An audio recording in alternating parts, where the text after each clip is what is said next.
Dear colleagues, today, during the Ukrainian Presidency of the Danube Strategy, we should be meeting in Ukraine. We have been prevented because of the unprovoked, illegal and unjustified Russian aggression. My first words are to reaffirm our collective determination to stand together with Ukraine, now and in the future. Ukraine has set its course firmly on an European track. And today, we see a clear example of this in the Danube Strategy. This year, Ukraine became the first non-European Union country to coordinate the activities of the 14 countries that together make up the Danube Strategy. This is yet another sign of Ukraine's firm commitment to engage with Europe and indeed to take a leading role in European activities cooperation. Ukraine did this on an equal footing with European Union member states, and Ukraine did this well, despite the incredibly difficult context. Since February, we have seen a tremendous outpouring of solidarity across the Danube region and beyond, of course. Civil society welcomes civilians fleeing the war zone. Solidarity lanes, bringing European Union and Ukrainian business together to find quick, pragmatic solutions for agricultural exports. We are also showing solidarity in other ways. For example, Russian aggression has damaged or destroyed more than 70 schools. So we'll invest 100 million euros to work with the Ukrainian authorities to repair those schools. Our support to Ukraine is unshakable and has to continue so that it can withstand and prevail against this brutal aggression. In parallel, and as part of the same effort, we also need to address the economic and social consequences of Russia's aggression in Europe. Refugees need reception centers, accommodation, food, clothing, social, medical and psychological support. And we, at the European level, want to show our solidarity with refugees and with all who help them.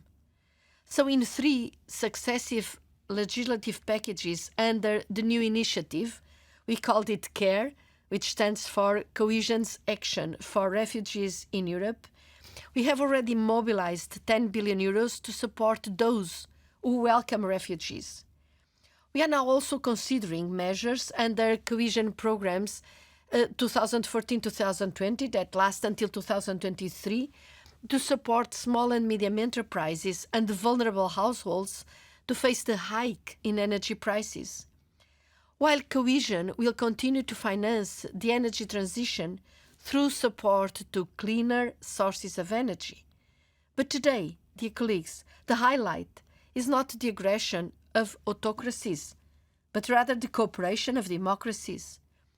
We celebrate the achievements of the Danube Strategy, including those under the Ukrainian Presidency, and we look forward to the future.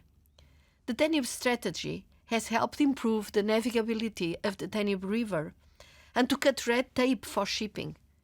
It has helped save the Danube sturgeon and gathered teachers from across the region to exchange experience on digital skills. It has provided aid to the social economy of the region. It has brought together public civil protection organizations to fight environmental risks, such as floods, fires, droughts. All these issues know no borders. All these issues depend on communication across countries and across several different layers of administration.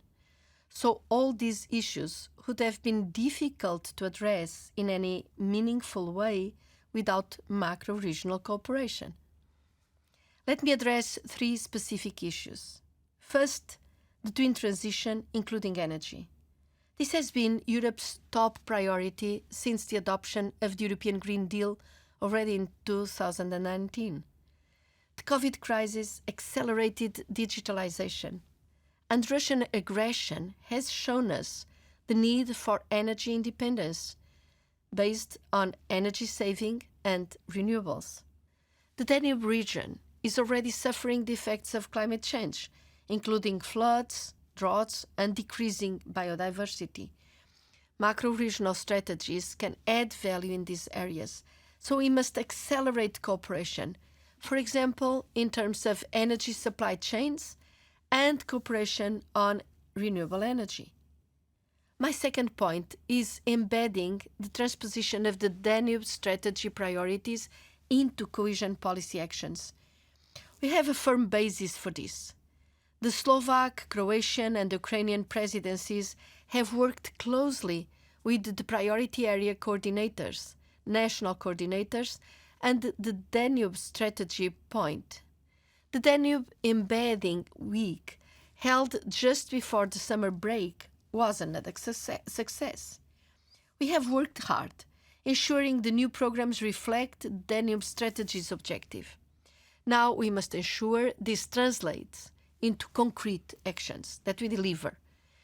As always, we are here to help, but I count on your commitment. My third point is youth. Young people are a priority for all of us. 2022 is, we all know, the European Year of Youth.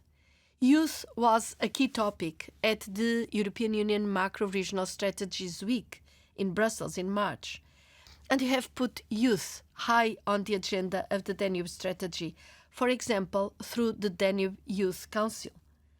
I urge you to continue this good work, making sure that the Youth Council gets off to a good start and ensuring that youth are properly involved in the policy-making processes.